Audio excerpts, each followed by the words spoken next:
ಎಲ್ಲರಿಗೂ ನಮಸ್ಕಾರ. ಇಂದಿರಾ ತನಿಯ ಅವರ ಪೂಜಾ ತಂತ್ರ ಕಥೆಯನ್ನು ಮತ್ತೆ ಮುಂದುವರಿಸೋಣ.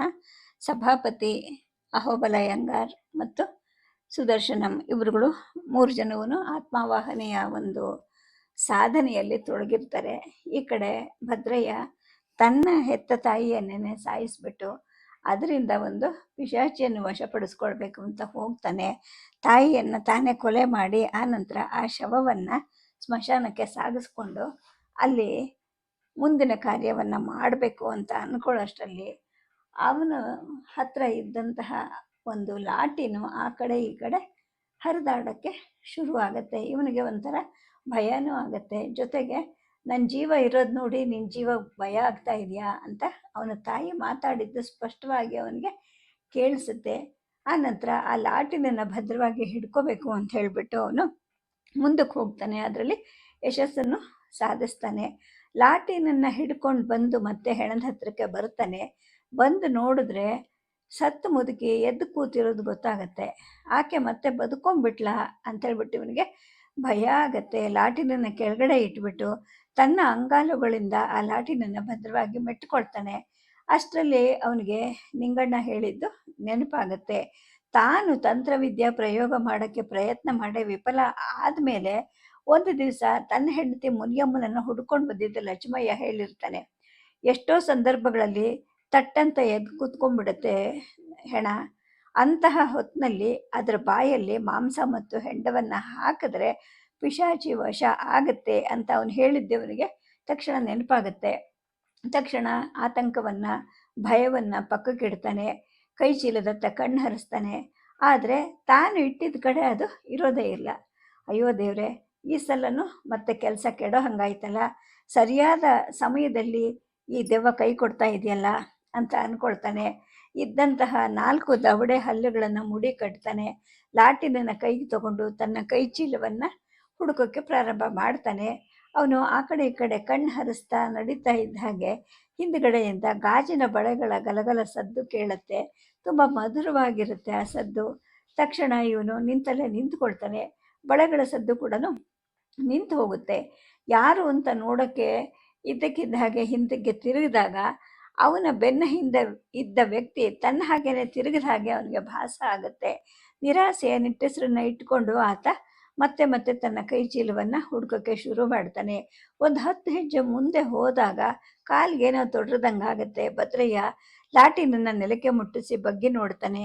ಅಲ್ಲಿ ಅವನ ಕೈ ಚೀಲ ಕಾಣುತ್ತೆ. ತಾನು ತಂದಿದ್ದ ಹಸಿ ಮಾಂಸ ಮತ್ತು ಹೆಂಡದ ಸೀಸೆ ಭದ್ರವಾಗಿದೆಯೋ ಏನೋ ಅಂತ ನೋಡಲಿಕ್ಕೆ ಅಂತ ಲಾಟಿನನ್ನು ಕೆಳಗಡೆ ಇಟ್ಕೊಂಡು ಚೀಲವನ್ನು ಕೈಗೆ ತಗೊಳ್ತಾನೆ. ಮತ್ತೊಮ್ಮೆ ಗಲಗಲ ಅಂತ ಬಳೆಗಳ ಸದ್ದು ಕೇಳುತ್ತೆ. ಮರುಕ್ಷಣದಲ್ಲೇ ನೆಲದ ಮೇಲಿದ್ದ ಲಾಟಿನು ಸುಮಾರು 5 ಅಡಿ ಎತ್ತರಕ್ಕೆ ಮೇಲಕ್ಕೆ ಹೋಗುತ್ತೆ. ತಕ್ಷಣ ಇವನು ಕೈ ಚೀಲವನ್ನು ಎತ್ಕೊಂಡು ನಿಂತ್ಕೊತಾನೆ. ಅಷ್ಟರಲ್ಲಿ ಅವನ ತಲೆ ಸುತ್ತ ಗಿರ್ರಂತ ಆ ಲಾಟಿನ ತಿರುಗುತ್ತೆ. ಇದ್ದಕ್ಕಿದ್ದ ಹಾಗೆ ಮಿಂಚಿನ ವೇಗದಲ್ಲಿ ಬಹಳ ದೂರ ಸಾಗಿ ಹೋಗುತ್ತೆ. ಅವನು ನೋಡ್ತಾ ನೋಡ್ತಾ ಇದ್ದ ಹಾಗೆ ಅತಿ ದೂರದಲ್ಲಿ ಅತಿ ಸಣ್ಣದಾಗಿ ಗೋಚರಿಸ್ತಾ ಆ ಲಾಟಿನು ಮತ್ತೆ ಅದೃಶ್ಯ ಆಗೋಗುತ್ತೆ. ಇದನ್ನೆಲ್ಲ ನೋಡಿ ಬೆರಗಾಗಿದ್ದ ಭದ್ರಯ್ಯ ಕೈ ಚೀಲದ ಜೊತೆ ಕತ್ಲಲ್ಲೇನೆ ನಡ್ಕೊಂಡು ತನ್ನ ತಾಯಿ ಶವ ಇದ್ದ ಕಡೆಗೆ ಬರ್ತಾನೆ. ಮುದುಕಿಯ ಸಮಾಧಿ ಮಾಡಲಿಕ್ಕೋಸ್ಕರ ಸ್ಮಶಾನದಲ್ಲಿ ವಿದ್ಯುತ್ ದೀಪಗಳು ಇಲ್ಲದೆ ಇರೋ ಭಾಗವನ್ನು ಬಿಟ್ಟು ತುಂಬ ಕತ್ತಲೆ ಆಗಿದ್ದ ಮೂಲೆಯನ್ನು ಅವನು ಆರಿಸ್ಕೊಂಡಿರ್ತಾನೆ. ಹಾಗಾಗಿ ಆ ಸ್ಥಳವನ್ನು ಹುಡುಕೋದು ಅವನಿಗೆ ಸ್ವಲ್ಪ ಕಷ್ಟನೇ ಆಗತ್ತೆ. ಕಾಲಿಗೆ ತೊಡರುತ್ತಿದ್ದ ಹಲವಾರು ಗೋರಿಗಳ ಏರು ಜಾರುಗಳನ್ನು ಎಡವ್ಕೊಂಡು ಒಂದೊಂದು ಹೆಜ್ಜೆಯನ್ನು ಧೈರ್ಯದಿಂದ ಇಡುತ್ತಾ ಬಹು ಪ್ರಯಾಸದಿಂದ ತನ್ನ ತಾಯಿಯ ಶವದ ಹತ್ತಿರಕ್ಕೆ ಬರ್ತಾನೆ. ಕಿಸೆಯಲ್ಲಿ ಬೆಂಕಿ ಪೊಟ್ನ ಇದ್ದಿದ್ದು ನೆನಪಾಗುತ್ತೆ. ತಕ್ಷಣ ಅವನದನ್ನು ತೆಗಿತಾನೆ. ಒಂದು ಕಡ್ಡಿ ಗೀಚ್ತಾನೆ. ಶವ ಮೊದಲಿನ ಹಾಗೆ ಕೂತೇ ಇರುತ್ತೆ. ಹಿಂದೆ ಮುಂದೆ ಯಾವ ಆಸರೆನೂ ಇರಲ್ಲ, ಆದರೂ ಅದು ಕೂತಿರುತ್ತೆ. ಉರಿತಿದ್ದ ಬೆಂಕಿ ಕಡ್ಡಿ ಇನ್ನೇನು ಆರು ಹೋಗುತ್ತೆ ಅನ್ನೋಷ್ಟರಲ್ಲಿ ಆಕಳಿಸೋ ಹಾಗೆ ಶಬ್ದ ಮಾಡ್ಕೊತ ಆ ಮುದುಕಿಯ ಶವ ಬಾಯಿ ತೆರಿತಾ ಇರೋದನ್ನು ನೋಡ್ತಾನೆ. ತಕ್ಷಣ ಕಡ್ಡಿಯನ್ನು ಬಿಸಾಕಿ ಕೈ ಚೀಲದಿಂದ ಹಸಿಯ ಮಾಂಸವನ್ನು ತೆಗೆದು ಶವದ ಬಾಯಿಗೆ ಇಡ್ತಾನೆ. ಉತ್ಸಾಹದಿಂದ ಅದರ ಎದೆ ಮೇಲೆ ಕೂತ್ಕೊಂಡು ಅದನ್ನು ಮಲಗಿಸ್ತಾನೆ. ಅನಂತರ ಸೀಸೆಯಲ್ಲಿದ್ದ ಹೆಂಡವನ್ನು ಕೂಡ ಅದರ ಬಾಯಿಗೆ ಸುರಿತಾನೆ. ಸಮುದ್ರಕ್ಕೆ ಎಸೆದ ಸಾಮಾನಿನ ತರಹ ಹೆಣದ ಬಾಯಿಗೆ ಹಾಕಿದ್ದ ಹಸಿ ಮಾಂಸ ಮತ್ತು ಹೆಂಡ ಕ್ಷಣಕಾಲದಲ್ಲೇ ಮಾಯ ಆಗೋಗುತ್ತೆ. ಇದ್ರ ಜೊತೆಗೆ ಭದ್ರಯ್ಯ ತಂದಿದ್ದ ಕೈ ಚೀಲ ಖಾಲಿಯಾಗತ್ತೆ. ಆದರೂ ಕೂಡ ಆತ ಹೆಣದ ಎದೆ ಮೇಲೆ ಕೂತೇ ಇರ್ತಾನೆ. ಸುಮಾರು 1-2 ನಿಮಿಷದ ನಂತರ ಮತ್ತೆ ಮಾತು ಕೇಳುತ್ತೆ. ಇನ್ಮೇಲೆ ಹೀಗೆ ಸಾಕ್ತೀಯನ್ಲ ಭದ್ರು ಅಂತ. ಅದು ತನ್ನ ತಾಯಿಯ ಧ್ವನಿ ಅಂತ ಅವನಿಗೆ ನಿಸ್ಸಂದೇಹವಾಗಿ ಗೊತ್ತಿರುತ್ತೆ. ಆದರೆ ಸತ್ತು ಹೋಗಿರೋ ತಾಯಿ ಹೇಗೆ ಮಾತಾಡ್ತಾಳೆ? ಅಲ್ಲದೆ ಶವದ ತಲೆ ಕಡೆಗೆ ಮುಖ ಮಾಡಿಕೊಂಡು ಅದರ ಎದೆ ಮೇಲೆ ಕೂತಿರ್ತಾನೆ ಅವನಿಗೆ. ಆದರೆ ಆ ಮಾತು ಅವನಿಗೆ ಶವದ ಕಾಲುಗಳ ಕಡೆಯಿಂದ ಕೇಳಿಸಿರುತ್ತೆ. ಯಾಕ್ಲೇ ಮಗ ಸುಮ್ಕಿದೀಯಾ ಅಂತ ಮತ್ತೊಮ್ಮೆ ಧ್ವನಿ ಕೇಳುತ್ತೆ. ತಕ್ಷಣ ಎದ್ದು ಶವದ ಎದೆಯ ಮೇಲಿಂದ ಭದ್ರಯ್ಯ ಶವದ ಕಾಲು ಕಡೆಯಿಂದಲೇ 2ನೇ ಬಾರಿ ಮಾತು ಬರ್ತಾ ಇದೆಯಲ್ಲ ಅಂತ ಆ ಕಡೆ ತಿರುಗಿ ನೋಡ್ತಾನೆ. ಆದರೆ ಕತ್ತಲಲ್ಲಿ ಏನೂ ಕಾಣೋದಿಲ್ಲ. ಬೆಂಕಿ ಕಡ್ಡಿ ಒಂದನ್ನು ಗೀಚಿ ಅದರ ಬೆಳಕಲ್ಲಿ ನೋಡಬೇಕು ಅಂತ ಪ್ರಯತ್ನ ಮಾಡೋಷ್ಟರಲ್ಲಿ ಮತ್ತೆ ಮಾತು ಕೇಳುತ್ತೆ. ಮತ್ತೆ ಅದೇ ದಿಕ್ಕಿಂದ ಕೇಳುತ್ತೆ. ಏ ಮಾತಾಡೋ ಮುಸುಂಡಿ, ಜೀವ ಇದ್ದಾಗ ಮನೆಯಾಗಿದ್ದದನ್ನು ತಿಂದ್ಕೊಂಡು ಇಲ್ದಿದ್ದಿನ ಹಾಗೆ ಬಿದ್ದುಕೊಂಡು ಕಾಲು ತಳೆದಂಗಲ್ಲ. ಈಗ ಹೊಟ್ಟೆ ಹಸಿದಾಗ ಹಸಿ ಮಾಂಸ ನೊರೆ ಹೆಂಡ ತಂದು ಕೊಡಬೇಕು, ಇಲ್ಲಾಂದರೆ ನಿನ್ನೆ ಬಗದು ತಿಂದುಬಿಡ್ತೀನಿ, ಹುಷಾರ್ ಅಂತ. ಈ ಮಾತನ್ನು ಆಡ್ತಾ ಇರೋದು ನಿಶ್ಚಯವಾಗಿಯೂ ತನ್ನ ತಾಯಿನೇ ಅಂತ ಹೇಳಿಬಿಟ್ಟು ಆ ಧ್ವನಿಯನ್ನು ಸ್ಪಷ್ಟವಾಗಿ ಗುರುತಿಸಿ ಭದ್ರಯ್ಯ ತಕ್ಷಣ ಒಂದು ಬೆಂಕಿ ಕಡ್ಡಿಯನ್ನು ಗೀಚಿ ನೋಡ್ತಾನೆ. ಏನು ನೋಡಕ್ಲ ಬೆಂಕಿ ಕಡ್ಡಿ ಗೀರಿದೆ ಅಂತ ಮತ್ತೊಮ್ಮೆ ಧ್ವನಿ ಕೇಳುತ್ತೆ. ಇದುವರೆಗೂ ಮಹಾಧೈರ್ಯವನ್ನು ತಾಳಿದ್ದ ಭದ್ರಯ್ಯ ತನ್ನ ತಾಯಿಯ ಧ್ವನಿಯಲ್ಲಿ ಬರ್ತಿದ್ದ ಈ ಮಾತುಗಳನ್ನು ಕೇಳ್ತಾ ಕೇಳ್ತಾ ಭೀತನಾಗಕ್ಕೆ ಶುರುವಾಗುತ್ತೆ. ಕೈಯಲ್ಲಿ ಹಿಡ್ಕೊಂಡಿದ್ದ ಬೆಂಕಿ ಕಡ್ಡಿ ತುದಿವರೆಗೂ ಉರಿದು ಬೆರಳಿಗೆ ಬಿಸಿ ತಟ್ಟುತ್ತೆ. ಆಗ ಭದ್ರಯ್ಯ ಎಚ್ಚೆತ್ಕೊಳ್ತಾನೆ. ನೀನು ಹೆಂಗೆ ನೋಡಿದ್ರು ನಾನು ಕಾಣಿಸೋಕಿಲ್ಲ ಕಣ್ಲ. ನಾನು ಪಿಶಾಚಿ ಆಗಿರೋ ಗಂಟ ನೀನು ಹೇಳ್ದಂಗೆ ಕೇಳ್ಕೊಂಡಿರ್ತೀನಿ. ಆಮೇಲೆ ನಿನ್ನ ಜೀವ ತಗೊಂಡು ಪಿಶಾಚಿ ಮಾಡಿ ನನ್ನ ಪಾಡಿಗೆ ನಾನು ಹೊಂಟೋಯ್ತೀನಿ ಅಂತ ಮತ್ತೆ ಆ ತಾಯಿಯ ಶವ ಮಾತಾಡುತ್ತೆ. ಈ ಮಾತನ್ನು ಕೇಳಿ ಭದ್ರಯ್ಯನ ಎದೆ ನಡುಗುತ್ತೆ. ಮರುಕ್ಷಣದಲ್ಲೇ ತಾನು ಸಾಧಿಸಿದ ಭೂತವಿದ್ಯೆ ಈ ಸಲ ಸಫಲ ಆಯಿತು ಅಂತ ಸಂತೋಷನೂ ಆಗುತ್ತೆ. ಆ ಸಂತೋಷನೇ ಅವನಿಗೆ ಧೈರ್ಯವನ್ನು ಕೊಡುತ್ತೆ. ಅವ ಅಂತಾನೆ. ಅದುವರೆಗೂ ಮಾತಾಡ್ತಿದ್ದ ತನ್ನ ತಾಯಿಯನ್ನು ಕೂಗೋ ಸಾಹಸ ಮಾಡ್ತಾನೆ. ಅವ್ವ ಅನ್ಬೇಡ ಕಣ್ಲ, ಇನ್ಮೇಲೆ ತುಸು ಕೂಡ ದಯಾ ದಾಕ್ಷಿಣ್ಯ ಇಲ್ಲದೆ ಅವನ ಪ್ರಾಣ ತೆಗೆದವನಿಗೆ ತಿರ್ಗಾ ಅವ್ವ ಅಂತ ಕೂಗೋಕ್ಕೆ ನಾಚಿಕೆ ಆಗಲ್ವಾ? ಇನ್ಮೇಲೆ ನನ್ನನ್ನು ನಮ್ಮ ಅಪ್ಪ ಅಮ್ಮ ಮಡಗಿದ್ದ ಹೆಸರು ಹಿಡಿದು ಕೂಗು, ಎಲ್ಲಿ ಅಂತ ಅಂತ. ಈ ಮಾತನ್ನು ಅರಗಿಸ್ಕೊಳ್ಳೋಕ್ಕೆ ಭದ್ರಯ್ಯನಿಗೆ ಕ್ಷಣಕಾಲ ಹಿಡಿಯುತ್ತೆ. ಆನಂತರ ಕೆಟ್ಟ ಧೈರ್ಯದಿಂದ ನೋಡ್ತಾನೆ. ಏ ಎಲ್ಲಿ ಅಂತ ಕೂಗಿದಾಗ ಏನ್ಲ ಅಂತ ಮತ್ತೆ ಆ ಮಾತು ಕೇಳುತ್ತೆ. ನಿನ್ನ ಹೆಣನ ಆ ಗುಂಡಿನಲ್ಲಿ ಹಾಕಿ ಮಣ್ಣು ಮಾಡು ಅಂತ ಹೇಳ್ತಾನೆ. ಅವನು ಹೇಳಿ ಮುಗಿಸಿದ್ದೇ ತಡ ಪಕ್ಕದಲ್ಲಿ ತೋಡಿದ್ದ ಗುಂಡಿಯಲ್ಲಿ ದಪ್ಪಂತ ಸದ್ದಾಗತ್ತೆ. ತಾನು ಶವವನ್ನಿಟ್ಟಿದ್ದ ಕಡೆ ಕಾಲಾಡಿಸ್ತಾನೆ, ತಡಕಾಡ್ತಾನೆ. ಆದರೆ ಅವನ ಕಾಲ್ಗಲ್ಲೇನೂ ತೋಡಿರೋದಿಲ್ಲ. ಕೂಡಲೇ ಬೆಂಕಿ ಕಡ್ಡಿಯೊಂದನ್ನು ಗೀಚಿ ನೋಡ್ತಾನೆ. ಅವನ ತಾಯಿಯ ಶವ ಗುಂಡಿಯಲ್ಲಿ ಬಿದ್ದಿರುತ್ತೆ. ಅದರ ಮೇಲೆ ಕಾಣದ 2 ಕೈಗಳಿಂದ ಬಾಚಿದ ಮಣ್ಣು ಬೀಳ್ತಾ ಇರುತ್ತೆ. ಅವನು ನೋಡ್ತಾ ನೋಡ್ತಾ ಇದ್ದ ಹಾಗೆ ಗುಂಡಿ ಮಣ್ಣಿನಿಂದ ಮುಚ್ಚಿಕೊಂಡಿರುತ್ತೆ. ಕೈಯಲ್ಲಿದ್ದ ಬೆಂಕಿ ಕಡ್ಡಿ ಆರಿ ಅವನು ಮತ್ತೊಂದನ್ನು ಹಚ್ಚಿದಾಗ ಮುಚ್ಚಿದ ಗುಂಡಿ ಮೇಲೆ ಸುಮಾರು 1.5 ಅಡಿ ಎತ್ತರದ ಸಮಾಧಿಯನ್ನು ಹಸಿ ಮಣ್ಣಿಂದ ಕಟ್ಟಿದ್ದು ಕೂಡ ಆಗೋಗಿರುತ್ತೆ. ಆಯಿತು ಅಂತ ಹೇಳ್ಬಿಟ್ಟು ಎಲ್ಲಿಯ ಭೂತ ಗಡಸಧ್ವನದಿಂದ ನುಡಿಯುತ್ತೆ. ಸರಿ, ಮನೆ ಕಡೆ ಹೋಗೋಣ ಅಂತ ಇವನು ಹೇಳಿದಾಗ ನಡಿ ಅನ್ನತ್ತದು. ತುಂಬ ಕತ್ಲೆ ಇಲ್ವಾ ಅಂದಾಗ, ಕತ್ಲೆ ಆದರೆ ಭಯನ ನನಗೆ ಅಂತ ಅದು ಹೇಳುತ್ತೆ. ಭಯ ಏನಿಲ್ಲ, ಆದರೆ ಲಾಟಿನಿದ್ರೆ ಚೆನ್ನಾಗಿರ್ತಿತ್ತು ಅಂತ ಭದ್ರಯ್ಯ ಹೇಳ್ತಾನೆ. ಆಗ ಎಲ್ಲಿಯ ಭೂತ ಏನು ಮಾತಾಡದೆ ಮೌನವಾಗಿರುತ್ತೆ. ನನ್ನ ಲಾಟಿನ್ ಎಲ್ಲೋಯ್ತು ನೋಡ್ಕೊಂಡು ತಗೊಂಬರ್ತೀಯಾ ಅಂತ ಭದ್ರಯ್ಯ ಹೇಳ್ತಾನೆ. ಹ್ಞೂ ಅಂತ ಅದು ಹೇಳುತ್ತೆ. ಅಷ್ಟೊತ್ತಿಗೆ ಸ್ಮಶಾನದಲ್ಲಿ ವಿದ್ಯುತ್ ದೀಪಗಳು ಇದ್ದ ಭಾಗಕ್ಕೆ ಭದ್ರಯ್ಯ ಬಂದಿರ್ತಾನೆ. ಅಲ್ಲೇ ಇದ್ದ ಒಂದು ಮಂಟಪದ ಹತ್ರ ನಿಂತ್ಕೊತಾನೆ. ಸುಮಾರು 10-15 ನಿಮಿಷ ಕಳೆದಿರಬೇಕು. ಅಷ್ಟರಲ್ಲಿ ಹಾಜರಾಗುತ್ತೆ ಭೂತ ಲಾಟಿನ್ ಸಮೇತ. ತಗೋ ನೀನು ಅಂತ ಹೇಳುತ್ತೆ. ಎಲ್ಲಿಯ ಭೂತ ತನ್ನ ಕೈಗೆ ಕಾಣದ ಹಾಗೇನೆ ನೀಡಿದ ಉರಿತಿದ್ದ ಲಾಟಿನನ್ನು ಭದ್ರಯ್ಯ ತಗೋತಾನೆ. ಎಲ್ಲಿತ್ತಿದ್ದು ಅಂತಾನೆ. ಅಮೀರ್ ದಾದಾ ಹತ್ರ ಅಂತ ಅದು ಹೇಳುತ್ತೆ. ಅವನು ಯಾರು ಅಂದಾಗ, ಲಕ್ಕಿಯ ದೆವ್ವದ ಯಜಮಾನ ಅಂತ ಎಲ್ಲಿಯ ಭೂತ ಹೇಳಿ ಮುಗಿಸೋಷ್ಟರಲ್ಲಿ ಭದ್ರಯ್ಯನ ಕೈಯಲ್ಲಿದ್ದ ಲಾಟಿನನ್ನು ಯಾರೋ ಕಿತ್ಕೊತಾರೆ. ಆಗ ಮತ್ತೆ ಗಲಗಲ ಅಂತ ಬಳೆಗಳ ಸದ್ದಾಗತ್ತೆ. ಎಲ್ಲಿ ನನ್ನ ಲಾಟಿನು ಅಂತ ಭದ್ರಯ್ಯ ಕೂಗೋಳಷ್ಟರಲ್ಲಿ ಆ ಲಾಟಿನು ಎಷ್ಟೋ ದೂರ ಹೊರಟೋಗಿರುತ್ತೆ.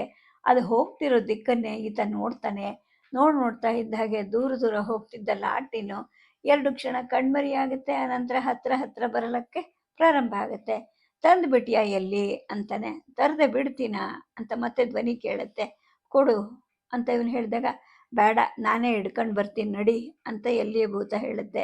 ಭದ್ರಯ್ಯ 4 ಹೆಜ್ಜೆ ಮುಂದಿಡ್ತಾನೆ. ಅಷ್ಟರಲ್ಲಿ ಮತ್ತೆ ಗಾಜಿನ ಬಳೆಗಳ ಸದ್ದಾಗತ್ತೆ. ಎಲ್ಲಿ ಲಕ್ಕಿಯ ದೆವ್ವ ಬಂದಂಗಿದೆ ಅಂತ ಇವನು ಹೇಳಿದಾಗ, ಬರ್ಲಿ ಬಿಡು ನಾನು ನೋಡ್ಕೊತೀನಿ ಅಂತ ಎಲ್ಲಿಯ ಭೂತ ಮಾತು ಮುಗಿಸೋಷ್ಟರಲ್ಲಿ ಅದ್ರ ಕೈಯಲ್ಲಿದ್ದ ಲಾಟಿನನ್ನ ಲಕ್ಕಿಯ ದೆವ್ವ ಕಸ್ಕೊಳ್ಳುತ್ತೆ. ಆದರೆ ಅದ್ರ ಕೈಯಲ್ಲಿ ಅರೆಕ್ಷಣನು ಆ ಲಾಟಿನೂ ಉಳ್ಕೊಳ್ಳೋದಿಲ್ಲ. ಆ ಎಲ್ಲಿಯ ಭೂತ ಮತ್ತೆ ಕಿತ್ಕೊಳ್ಳುತ್ತೆ. ಮೌನವಾಗಿ ನಡೀತಿದ್ದ ಈ ಲಾಟಿನ ಜಗಳವನ್ನ ಮೌನವಾಗೇ ನಿಂತ್ಕೊಂಡು ಭದ್ರಯ್ಯ ನೋಡ್ತಾ ಇರ್ತಾನೆ. ಎಲ್ಲಿಯ ಭೂತದಿಂದ ಲಕ್ಕಿಯ ದೆವ್ವ ಮತ್ತೆ ಲಾಟಿನನ್ನ ಕಿತ್ಕೊಳ್ಳುತ್ತೆ. ಮರುಕ್ಷಣದಲ್ಲಿ ಲಕ್ಕಿಯ ದೆವ್ವದಿಂದ ಅದನ್ನ ಎಲ್ಲಿಯ ಭೂತ ಸೆಳ್ಕೊಳ್ಳುತ್ತೆ. ಹೀಗೆ ಜಗಳ ಕೆಲವಾರು ನಿಮಿಷ ಸಾಗತ್ತೆ. ತನ್ನ ಲಾಟಿನು ಮಿಂಚಿನ ವೇಗದಲ್ಲಿ ಆ ಕಡೆ ಈ ಕಡೆ ಸುಳಿತಾಡ್ತಿರೋದನ್ನ ಭದ್ರಯ್ಯ ನೋಡ್ತಾನೆ. ಅವನಿಗೆ ಆಶ್ಚರ್ಯ ಆಗತ್ತೆ. ಕೊನೆಗೆ ಲಕ್ಕಿಯ ದೆವ್ವನೆ ಲಾಟಿನ ಕಿತ್ಕೊಂಡು ರೆಪ್ಪೆ ಮುಚ್ಚಿ ತೆಗೆಯೋಷ್ಟರಲ್ಲಿ ಮಾಯ ಆಗೋಗ್ಬಿಟ್ಟಿರುತ್ತೆ. ಬಂದೆ, ಇಲ್ಲೇ ಇರು ಅಂತ ಹೇಳ್ಬಿಟ್ಟು ಎಲ್ಲಿ ಭೂತ ಎಲ್ಲೋ ದೂರದಿಂದ ಹೇಳಿದ ಹಾಗೆ ಭದ್ರಯ್ಯನಿಗೆ ಅನಿಸುತ್ತೆ. ಅಂದರೆ ಅದು ಲಕ್ಕಿಯ ದೆವ್ವದನ ಬೆನ್ನಟ್ಕೊಂಡು ಹೋಗಿದೆ ಅಂತ ಭಾವಿಸ್ತಾನೆ. ಎಷ್ಟು ಹೊತ್ತಾದರೂ ಎಲ್ಲಿಯ ಭೂತ ಮರಳಿ ಬರುವುದೇ ಇಲ್ಲ. ನಿಮಿಷಗಳಾಗತ್ತೆ, ಗಂಟೆಗಳಾಗತ್ತೆ. ಕಾದು ಬೇಸತ್ತು ಭದ್ರಯ್ಯ ಚಿಂತಾಮಗ್ನನಾಗ್ತಾನೆ. ಮತ್ತೆ ಮಂಟಪದ ಹತ್ತಿರಕ್ಕೆ ನಡೀತಾನೆ. ಅಲ್ಲಿ ಬಂದು ಕೂತ್ಕೊತಾನೆ. ಸಾಕಷ್ಟು ಶ್ರಮ ಆಗಿದ್ದರಿಂದ ಕಣ್ಣುಗಳು ತಾವಾಗೆ ಮುಚ್ಕೊಳ್ಳುತ್ತೆ. ಜೋಂಪು ಬರುತ್ತೆ, ನಿದ್ದೆ ಬರುತ್ತೆ. ಆತ ನಿದ್ದೆಯಲ್ಲಿ ಮೈ ಮರೆತು ಬಿಡ್ತಾನೆ. ಬೆಳಗಿನ ಜಾವ ಸುಮಾರು 4 ಗಂಟೆ ಆಗಿರುತ್ತೆ. ಏ ಭದ್ರಯ್ಯ ಅಂತ ಯಾರೋ ಕೂಗ್ದಂಗಾಗಿ ಭುಜವನ್ನು ಅಲುಗಿಸಿದಾಗ, ಬಂದ್ಬಿಟ್ಯಾ ಎಲ್ಲಿ ಅಂತ ನಿದ್ದೆಗಣ್ಣಲ್ಲಿ ಅವನು ಕೇಳ್ತಾನೆ. ಎಲ್ಲಿ ಇವಾಗ ನನ್ನ ಯಜಮಾನನ ವಾಸ ಆಗೋಗಿದ್ದಾಳೆ ಅನ್ನೋ ಉತ್ತರವನ್ನು ಕೇಳಿ ಭದ್ರಯ್ಯ ತಕ್ಷಣ ಕಣ್ಣು ಬಿಡ್ತಾನೆ. ಯಾರು ವಶ ಆದ್ಲು ಅಂತ ಕೇಳಿದಾಗ, ನನ್ನ ಯಜಮಾನ ಅಮೀರ್ ದಾದನ ವಶ ಆಗಿದ್ದಾಳೆ. ಇನ್ನು ನಿನ್ನ ಪಾಡು ನೀನು ನೋಡ್ಕೊಂಡು ಮನೆ ಕಡೆ ಹೊರಡು ಅಂತ ಹೇಳಿಬಿಟ್ಟು ಲಕ್ಕಿಯ ಭೂತ ಹೇಳುತ್ತೆ. ಈ ಹೃದಯ ಭೇದಕವಾದ ವಾರ್ತೆಯನ್ನು ತನಗೆ ಹೇಳ್ತಾ ಇರೋದು ಲಕ್ಕಿಯ ದೆವ್ವ ಅಂತ ಹೇಳ್ಬಿಟ್ಟು ಭದ್ರಯ್ಯನಿಗೆ ಸ್ಪಷ್ಟವಾಗಿ ಗೊತ್ತಾಗುತ್ತೆ. ಗರಬಡಿದವನು ಹಾಗೆ ಮಂಟಪಕ್ಕೆ ಹೊರಕೊಂಡು ಸುಮ್ಮನೆ ಕೂತು ಬಿಡ್ತಾನೆ. ಅಷ್ಟರಲ್ಲಿ ನಿಧಾನವಾಗಿ ಹೊಂಗಿರಣಗಳು ಮೂಡುತ್ತೆ. ಸೂರ್ಯೋದಯ ಆಗತ್ತೆ. ಕಾವಲುಗಾರ ಬಂದು ಮಾತಾಡಿಸ್ತಾನೆ. ಅವನು ಹಾಗೆ ಮಾತಾಡಿಸ್ದೇ ಇದ್ದಿದ್ರೆ ಇವನಿನ್ನು ಎಷ್ಟೋ ಹೊತ್ತು ಅಲ್ಲೇ ಕೂತಿರ್ತಿದ್ನೋ ಏನೋ ಅಂತ ಕಾಣುತ್ತೆ. ರಾತ್ರಿ ಎಲ್ಲ ಇಲ್ಲೇ ಇದೆಯೇನಪ್ಪ ಅಂತ ಅವನು ಕೇಳಿದಾಗ, ಹ್ಞೂ ಅಂತಾನೆ. ಮಣ್ಣು ಮಾಡಿದ್ದಾಯ್ತಾ ನಿಮ್ಮಮ್ಮನ ಅಂದಾಗ, ಹ್ಞೂ ಅಂತಾನೆ. ಹೋಗು, ಮುಖ ತೊಳ್ಕೊ ಹೋಗು, ಹಿಂಗೆ ಕೂತಿದ್ರೆ ಆಗುತ್ತೇನೋ? ಶಿವನ ಪಾದ ಸೇರ್ಕೊಂಡವರು ಪುಣ್ಯವಂತರು, ಅವ್ರ ವಿಚಾರ ಸುಮ್ಮನೆ ಚಿಂತೆ ಮಾಡಬಾರ್ದು, ಹೇಳು ಅಂತ ಹೇಳಿಬಿಟ್ಟು ತಾಯಿಯ ಮರಣದಿಂದ ಭದ್ರಯ್ಯನಿಗೆ ಜಾಸ್ತಿ ದುಃಖ ಆಗಿದೆ ಅಂತ ಭಾವಿಸಿದ ಕಾವಲುಗಾರ ತನ್ನ ಮಾಮೂಲಿನ ಸಮಾಧಾನದ ಮಾತುಗಳನ್ನು ಹೇಳ್ತಾನೆ. ಅವನನ್ನು ರೆಟ್ಟೆ ಹಿಡಿದು ಎಬ್ಬಿಸ್ತಾನೆ. ಅವನ ಬಲವಂತಕ್ಕೆ ಭದ್ರಯ್ಯ ಹತ್ತಿರದಲ್ಲೇ ಇದ್ದ ನಲ್ಲಿನಲ್ಲಿ ನೀರು ಬಿಟ್ಕೊಂಡು ಮುಖ ತೊಳ್ಕೊಳ್ತಾನೆ. ಅಲ್ಲಿಂದ ಹೊರಡಕ್ಕೆ ಸಿದ್ಧವಾಗ್ತಾನೆ. ಮನೆಗೆ ಹೋಗ್ತೀಯೇನಪ್ಪ ಅಂತ ಕಾವಲುಗಾರ ಕೇಳಿದಾಗ, ಹ್ಞೂ ಅಂತ ಹೇಳ್ಬಿಟ್ಟು ಭದ್ರಯ್ಯ ಭಾರವಾದ ಹೆಜ್ಜೆ ಹಾಕ್ತಾ ಹೊರಡ್ತಾನೆ. ಅವನ ಮುಖದಲ್ಲಿ ನಿರಾಶೆಯ ಉದ್ವಿಗ್ನತೆ ಸ್ಪಷ್ಟವಾಗಿ ಕಾಣ್ತಾ ಇರುತ್ತೆ.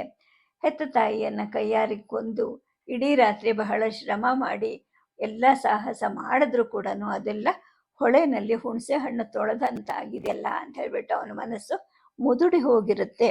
ಸ್ಮಶಾನದಿಂದ ಹೊರಟು ನಗರ ಪ್ರದೇಶದ ಕಡೆಗೆ ಬರ್ತಾನೆ.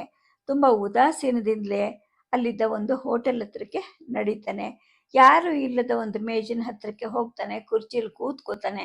ಕಾಫಿ ತಗೊಂಬ ಅಂತ ಹುಡುಗನಿಗೆ ಹೇಳ್ತಾನೆ. ಮುಂದೇನು ಮಾಡೋದು ಅನ್ನೋದು ಅವನನ್ನು ಬಹಳ ಕಾಡ್ತಾ ಇರುತ್ತೆ. ಸ್ವಲ್ಪ ಹೊತ್ತಿನ ನಂತರ ಮಾಣಿ ಕಾಫಿಯನ್ನು ತಂದು ಕೊಡ್ತಾನೆ. ಕುಡಿದು ಅಲ್ಲಿಂದ ಎದ್ದೇಳಕ್ಕೆ ಅಂತ ಹೊರಡ್ತಾನೆ. ಹಣ ಕೊಡೋಕ್ಕೆ ಅಂತ ಗಲ್ಲದ ಹತ್ರಕ್ಕೆ ಬಂದಾಗ ಅಲ್ಲಿ ಆ ಹೋಟೆಲ್ನ ಮಾಲೀಕ ಒಬ್ಬ ಬೊಕ್ಕು ಬಾಯಿನ ಗಿರಾಕಿ ಜೊತೆಗೆ ಮಾತಾಡ್ತಾ ಇರೋದು ಇವನ ಮನಸ್ಸನ್ನು ಸೆಳೆಯುತ್ತೆ. ಆ ಹೋಟೆಲ್ನಲ್ಲಿ ಹಣ ತಗೊಳ್ಳೋ ಮೇಜಿನ ಬದಿಗೆ ಒಂದು ಗೂಡು ಕಟ್ಟಿರ್ತಾರೆ. ಅದರಲ್ಲಿ ಸುಮಾರು 2.5 ಅಡಿ ಉದ್ದದ 2.5 ಅಡಿ ಅಗಲದ ಚಿನ್ನದ ಮುಲಾಮು ಹಚ್ಚಿದ ತಗಡಿನಲ್ಲಿ ಒಂದು ಯಂತ್ರವನ್ನು ಬರೆದು ಇಟ್ಟಿರ್ತಾರೆ. ಅದರ ಮುಂದುಗಡೆ 2 ಬೆಳ್ಳಿಯ ದೀಪಸ್ತಂಭಗಳು ಉರಿತಾ ಇರುತ್ತೆ. ಜೊತೆಗೆ ಆ ಗೂಡಿನಲ್ಲಿ ಪ್ರಕಾಶಮಾನವಾದ ಒಂದು ವಿದ್ಯುತ್ ದೀಪವನ್ನು ಕೂಡ ಅಳವಡಿಸಿರ್ತಾರೆ. ಆ ಹೋಟೆಲ್ ಮಾತ್ರ ಅಲ್ಲದೆ ನಗರದ ಬೇರೆ ಬೇರೆ ಕಡೆಗಳಲ್ಲಿ ಇನ್ನೂ 4-6 ಹೋಟೆಲ್ಗಳನ್ನು ಆ ಯಜಮಾನ ನಡೆಸ್ತಿರ್ತಾನೆ. ಕಾಫಿ ತಿಂಡಿ ಮುಗಿಸಿ ಹಣ ಕೊಡೋಕ್ಕೆ ಇವನು ಗಲ್ಲದ ಹತ್ರಕ್ಕೆ ಬಂದಾಗ ಆ ಗಿರಾಕಿ ಗೂಡಿನ ಕಡೆಗೆ ಕೈ ತೋರಿಸ್ತಾ ಯಜಮಾನನ್ನ ಕೇಳ್ತಾ ಇರ್ತಾನೆ, ಇದನ್ನು ಯಾರ ಕೈಲಿ ಮಾಡಿಸಿದ್ರಿ ಸ್ವಾಮಿ ಅಂದಾಗ, ಇಲ್ಲೇ ಒಬ್ಬರಿದ್ದಾರೆ ಅವ್ರು ಮಾಡಿದ್ದು ಅಂತ ಹೇಳ್ಬಿಟ್ಟು ತನ್ನ ಅಂತಸ್ತಿಗೆ ತಕ್ಕ ಧೋರಣೆಯಿಂದಲೇ ಆ ಹೋಟೆಲ್ ಯಜಮಾನ ಯಜ್ಞಪ್ಪ ಹೇಳ್ತಾನೆ. ಯಾರೋ ತಿಳಿದೇ ಇರೋರು ಮಾಡ್ದಂಗಿದೆ ಅಂತ ತನಗೆ ತಾನೇ ಹೇಳ್ಕೊಂಡು ತಿಂಡಿ ಬಿಲ್ ಜೊತೆಗೆ 10 ರೂಪಾಯಿನ ನೋಟನ್ನು ತೆಗೆದು ಮೇಜಿನ ಮೇಲೆ ಇವನಿಡ್ತಾನೆ. ಆದರೆ ಅವನ ದೃಷ್ಟಿ ಮಾತ್ರ ಗೂಡಲ್ಲಿದ್ದ ಯಂತ್ರದ ಕಡೆಗೆ ಇರುತ್ತೆ. ಅದು ಗೃಹಸ್ಥರ ಪೂಜೆಗೋಸ್ಕರ ಮಾಡಿದ್ದಂಥ ಶ್ರೀಚಕ್ರ ಆಗಿರುತ್ತೆ. ಆಗ ಹೋಟೆಲ್ ಯಜಮಾನ ಹೇಳ್ತಾನೆ, ಹಾಗೇನಿಲ್ಲ, ಎಲ್ಲ ತಿಳಿದಿರೋರ ಕೈಯಲ್ಲೇ ಮಾಡಿಸಿರೋದು ಅಂತ. ಆಗ ಆ ಮುದುಕ ಹೇಳ್ತಾನೆ, ನನಗೆ ಯಾಕಪ್ಪ ಸುದ್ದಿ, ಈ ಕಾಲದಲ್ಲಿ ತಿಳಿದವರು ತಿಳಿದಿರೋರು ಎಲ್ಲರೂ ಒಂದೇ ಅಂತ ಹೇಳಿಬಿಟ್ಟು ಯಜ್ಞಪ್ಪ ಹಿಂದಕ್ಕೆ ಕೊಟ್ಟ ಚಿಲ್ಲರೆ ಹಣವನ್ನು ಎಣಿಸ್ಕೊಂಡು ಹೊರಗಡೆಗೆ ನಡೀತಾನೆ ಆ ವ್ಯಕ್ತಿ. ಅವನ ಹಿಂದೆನೆ ಬಿಲ್ ಹಣವನ್ನು ಪಾವತಿ ಮಾಡಿದ ಭದ್ರಯ್ಯ ಕೂಡ ಹೊರಡ್ತಾನೆ. ಏಕೆಂದರೆ ಅವನಿಗಿಷ್ಟೊತ್ತಿಗಾಗಲೇ ಆ ಬೊಕ್ಕು ಬಾಯಿನ ವ್ಯಕ್ತಿ ಬಗ್ಗೆ ಸ್ವಲ್ಪ ಆಸಕ್ತಿ ಹುಟ್ಟಿರುತ್ತೆ. ಹೋಟೆಲ್ನ ಹೊಸ್ತಲನ್ನು ದಾಟ್ತಿದ್ದ ಹಾಗೆ ತಿಳಿದವ್ರಿಗಿನ್ನ ತಿಳಿದೇ ಇರೋರಿಗೆ ಈ ಕಾಲದಲ್ಲಿ ಮರ್ಯಾದೆ ಜಾಸ್ತಿ ಅಂತ ಹೇಳಿಬಿಟ್ಟು ಆ ಬೊಕ್ಕಬಾಯಿನ ವ್ಯಕ್ತಿ ಕಡೆಗೆ ನೋಡಿಕೊಂಡು ಗಂಭೀರವಾಗಿ ಸಹಾನುಭೂತಿಯ ಮಾತನ್ನು ಭದ್ರಯ್ಯ ಆಡ್ತಾನೆ. ಏನು ಮಾಡೋಕ್ಕಾಗತ್ತಪ್ಪ, ಪ್ರಪಂಚನ ತಲೆಕೆಳಗು ಅಂತ ಆ ವ್ಯಕ್ತಿ ಹೇಳ್ತಾನೆ. ನಿಜ ಕಣಣ್ಣ, ನಿಮ್ಮಂಥ ತಿಳಿದವ್ರ ಮಾತು ಕೇಳೋಕ್ಕೂ ನೋಡ್ರಿ ಎಷ್ಟು ಅಹಂಕಾರ ಅವ್ರಿಗೆ ಅಂತ ಹೇಳ್ತಾನೆ. ಅಂದರೆ ಯಾವುದೇ ಕಾರಣದಿಂದಲೂ ಮಾತಿನ ಸರಣಿ ಕಡಿದು ಹೋಗಬಾರ್ದು ಅಂತ ಭದ್ರಯ್ಯ ನಿಶ್ಚಯ ಮಾಡಿರ್ತಾನೆ.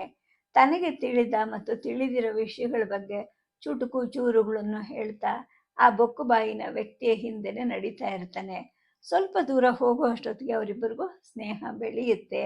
ತನ್ನ ಪರಿಚಯವನ್ನು ಮಾಡಿಕೊಟ್ಟ ಭದ್ರಯ್ಯ ಆ ಬೊಕ್ಕು ಬಾಯಿನವನನ್ನು ಪ್ರಶ್ನಿಸ್ತಾನೆ. ಹಂಗಾದ್ರೆ ನಿಮ್ಮೂರು ಇದಲ್ವಾ ಅಂದಾಗ, ಅಲ್ಲಪ್ಪ, ಕೋಲಾರ ಡಿಸ್ಟಿಕ್ಕಲ್ಲಿ ನಮ್ಮೂರಿರೋದು ಅಂತ ಆ ವ್ಯಕ್ತಿ ಹೇಳ್ತಾನೆ. ತನ್ನ ಊರಿನ ಹೆಸರನ್ನು ಹೇಳಬೇಕು ಅಂತ ಅಂದ್ಕೊಂಡವನು ಯಾಕೋ ಸುಮ್ಮನಾಗಿರ್ತಾನವನು. ಅದ್ರ ಹೆಸರೇನು ಪಂದನಲ್ಲೂರು ಅನ್ನೋದು ಅಂತ ಆ ಬೊಕ್ಕ ಬಾಯಿನ ವ್ಯಕ್ತಿ ತನ್ನ ಹೆಸರು ಪಂದನಲ್ಲೂರು ಪಾಪಾಚಾರಿ ಅಂತ ಹೇಳಿರ್ತಾನೆ. ಅಲ್ಲ, ಪಂದನಲ್ಲೂರು ಇರೋದು ತಮಿಳ್ನಾಡಲ್ಲಿ. ತುಂಬ ವರ್ಷ ಆ ಊರಲ್ಲಿ ಇದ್ದಿದ್ದರಿಂದ ಆ ಹೆಸರು ವಾಡಿಕೆ ಆಗ್ಬಿಟ್ಟಿದೆ ಅಂತ ಹೇಳ್ಬಿಟ್ಟು ಅವ್ನು ನಿಧಾನವಾಗಿ ಬಾಯಿ ಬಿಡ್ತಾನೆ. ಓ, ಆ ಊರಲ್ಲಿ ವ್ಯಾಪಾರ ಮಾಡ್ತಿದ್ರಾ ಅಂತ ಕೇಳಿದಾಗ, ಇಲ್ಲಪ್ಪ, ವ್ಯಾಪಾರನೂ ಇಲ್ಲ ವ್ಯವಹಾರನೂ ಇಲ್ಲ ಅಂತ ಆ ವ್ಯಕ್ತಿ ಹೇಳ್ತಾನೆ. ಮತ್ತೆ ಅಂತ ಇವನು ಕೇಳಿದಾಗ, ಅದೊಂದು ದೊಡ್ಡ ಕತೆ ಭದ್ರಯ್ಯ, ಇವಾಗ ನೆನ್ಕೊಂಡೇನು ಪ್ರಯೋಜನ ಅಂತೇಳ್ಬಿಟ್ಟು ಆ ಪಂದನಲ್ಲೂರು ಪಾಪಾಚಾರಿ ಅನ್ನೋ ವ್ಯಕ್ತಿ ನಿಟ್ಟುಸಿರು ಬಿಡ್ತಾನೆ. ಯಾಕಣ್ಣ ಹಂಗಂತೀರ, ನೋಡಿದ್ರೆ ನೀವು ತುಂಬ ಚೆಂದಾಗಿ ಬದುಕಿ ಬಾಳ್ದವ್ರಂಗಿದ್ದೀರಾ ಅಂತ ಭದ್ರಯ್ಯ ಹೇಳಿದಾಗ, ಹೌದಪ್ಪ, ಆದರೆ ಇವಾಗ ಕೆಟ್ಟು ಹೋಗಿದ್ದೀನಿ ಅಂತ ಹೇಳಿಬಿಟ್ಟು ಆ ಪಾಪಾಚಾರಿ ಹೇಳ್ತಾನೆ. ತುಂಬ ಬೇಸರದ ಧ್ವನಿಯಲ್ಲಿ ಅವನು ಮಾತಾಡ್ತಾ ಇರ್ತಾನೆ. ನಾನು ಒಂದು ಕಾಲದಲ್ಲಿ ಯಂತ್ರ ತಂತ್ರ ಮಾಡ್ತಿದ್ದವನೇ ಅಂತ ಹೇಳಿದಾಗ, ಓ, ಹಾಗಾದರೆ ನಿಮಗೆ ಮೋಡಿ ವಿದ್ಯೆ ಬರ್ತಿತ್ತಾ ಅಂತ ಭದ್ರಯ್ಯ ಕೇಳಿದಾಗ, ಮೋಡಿ ವಿದ್ಯೆ ಅಲ್ಲಯ್ಯ, ಶಕ್ತಿ ವಿದ್ಯೆ, ನೋಡಿದವರು ನಡಗಬೇಕು ಅಂತಹ ಮಹಾವಿದ್ಯೆ ಅದು ಅಂತ ಹೇಳ್ಬಿಟ್ಟು ಪಾಪಾಚಾರಿ ಹೇಳ್ತಾನೆ. ಏನು ವಶ ಮಾಡ್ಕೊಂಡಿದ್ರಿ, ಸಾಕಿನಿನ್ನೋ ಚಂಡಿನೋ ಇಲ್ಲ ಗಣಪತಿನೋ ಅಂತ ಭದ್ರಯ್ಯ ಕುತೂಹಲದಿಂದ ಕೇಳ್ತಾನೆ. ಯಾವುದೂ ಅಲ್ಲಪ್ಪ, ಅವುಗಳನ್ನೆಲ್ಲ ಮೀರಿಸಿರೋದು ನಾರಾಯಣ ಚಕ್ರ, ಅದನ್ನು ಸಾಧಿಸಿದ್ದೆ ನಾನು ಅಂತ ಹೇಳ್ಬಿಟ್ಟು ಆ ವ್ಯಕ್ತಿ ಹೇಳ್ತಾನೆ. ಸದ್ಯಕ್ಕೆ ಕಥೆಯನ್ನು ನಿಲ್ಲಿಸಿರ್ತೀನಿ. ನಮಸ್ಕಾರ.